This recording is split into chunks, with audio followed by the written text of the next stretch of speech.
Welcome to my story telling English. আজকে আমরা একটা ছোট স্টোরিকে ইংলিশে ট্রান্সলেট করব।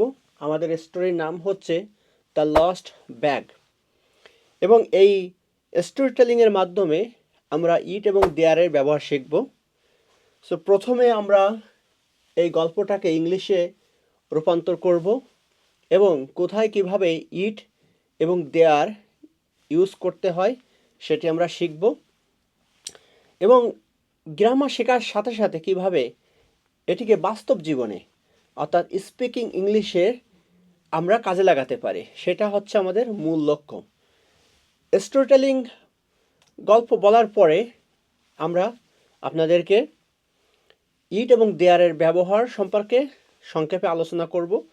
যদি কোনো কোশ্চেন থাকে অবশ্যই কমেন্ট বক্সে জানাবেন, আর যদি কেউ এই পুরো পিডিএফ কপিটা নিতে চায় আমাকে জানালে এই পিডিএফ কপিটি পাঠিয়ে দিব। সো আমরা চলুন গল্পটিকে এখন ট্রান্সলেট করি। সো আমাদের এই গল্পের নাম হচ্ছে দ্য লস্ট ব্যাগ। রাস্তায় একটা ব্যাগ আছে, এটা ছোট আর কালো, এতে কোনো নাম নেই। একটা ছেলে এটা দেখে, সে এটা তুলে নেয়।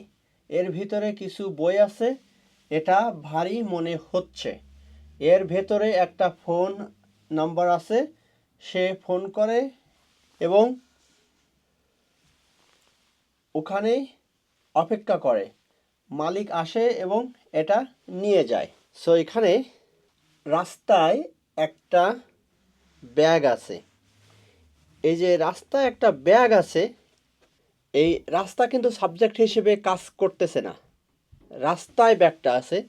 তাই এখানে আমাদেরকে এই উজ্জ্বল যে সাবজেক্ট, এক্ষেত্রে আমাদেরকে দেয়ার ইউজ করতে হবে। There is a bag on the road. রাস্তায় একটা ব্যাগ আছে, সো এর ট্রান্সলেশন হবে there is a bag on the road. তারপরে দ্বিতীয় যে সেন্টেন্স, এটা ছোট আর কালো। সো এটা ছোট, ইট ইজ স্মল, আর কালো, it is small and black. তারপরে আছে এতে কোনো নাম নেই, এতে কোনো নাম নেই। There is no name on it, এর উপরে কোনো নাম নেই। আমরা যখন স্পিকিং ইংলিশের ক্ষেত্রে এ ধরনের ইংলিশ ইউজ করব তখন আমরা ভিন্নভাবে ট্রান্সলেট করতে পারি। আমরা বলতে পারি ইট হ্যাজ নো নেম, এতে কোনো নাম নেই। গ্রামার ইউজ করলে এটা there is no name on it. তারপরে কোনটা, একটা ছেলে এটা দেখে। যদি এটা পাস্ট টেন্সে হতো তাহলে আমরা বলতাম এ বয় স ইট। দেখুন, তারপরে রয়েছে সে এটা তুলে নেয়। সো একটা ছেলে এটাকে দেখে এবং পরবর্তীতে সেন্টেন্স কি আসে, সে এটা তুলে নেয়। সে এটা তুলে নেয়। হি পিক্স ইট আপ। হি এখানে সাবজেক্ট, সাবজেক্টের পরে যে ভার্ব আছে তার সাথে এস যোগ করা হয়েছে, হি পিক্স ইট আপ। তারপরে আছে এর ভেতরে কিছু বই আছে, এর ভেতরে। সো আমরা এখানে দুইভাবে ট্রান্সলেট করতে পারি। There are some books inside of it, or there are some books in it.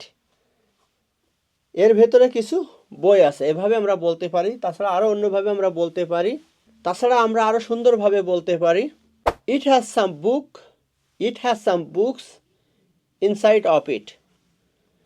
এর ভেতরে কিছু বই আছে। This is the beauty of speaking English. So translation এবং স্পিকিং ইংলিশ এটা দুইটা জিনিস, দুই গ্রহের দুই রকম জিনিস। ট্রান্সলেশন যখন করা হয় তখন এই সেন্টেন্সটার হুবহু মানেটাকে প্রেজেন্ট করা হয়। আর স্পিকিং ইংলিশের ক্ষেত্রে এর কোনো দায়বদ্ধতা নেই। আমি একভাবে বলবো, আপনি একভাবে বলবেন, সে আর একভাবে বলবে। এজন্য ট্রান্সলেশন শিখে কখনো ইংলিশ শেখা যায় না, কিন্তু সেন্টেন্স স্ট্রাকচার আমাদেরকে জানতে হবে অবশ্যই। So let's move on. এটা ভারী মনে হচ্ছে, এটা ভারী মনে হচ্ছে। এটা হচ্ছে ইট, ভারী মানে হেভি। সো এখানে আমরা তিনটা সেন্টেন্স তৈরি করতে পারবো। ইট ফিলস হেভি, যদি আমি এটা ধরি ছুঁই উঠাই তাহলে ইট ফিলস হেভি। যদি এটা দূর থেকে দেখি তাহলে ইট লুকস হেভি। এর ভেতরে একটা ফোন নাম্বার আছে। এর ভেতরে একটা ফোন নাম্বার আছে। It has a phone number in it, অথবা there is a phone number inside of it or in it. এর ভেতরে একটা ফোন নাম্বার আছে। এখন দেখুন, সে ফোন করে এবং ওইখানে অপেক্ষা করে। সো সে ফোন করে, হি কলস, ফোন করা ইংরেজি কল। সো হি কলস অ্যান্ড ওয়েট দেয়ার, সেখানে অপেক্ষা করে। এখানে আছে মালিক আসে এবং এটা নিয়ে যায়। The owner comes and takes it, এটা প্রেজেন্ট ফর্ম, তাই আমরা কামস অ্যান্ড টেক্স ইট এভাবে ইউজ করলাম। ওকে, সো বিউটিফুল রাইট। একটা সেন্টেন্সকে আমরা অনেকভাবে সাজাতে পারি।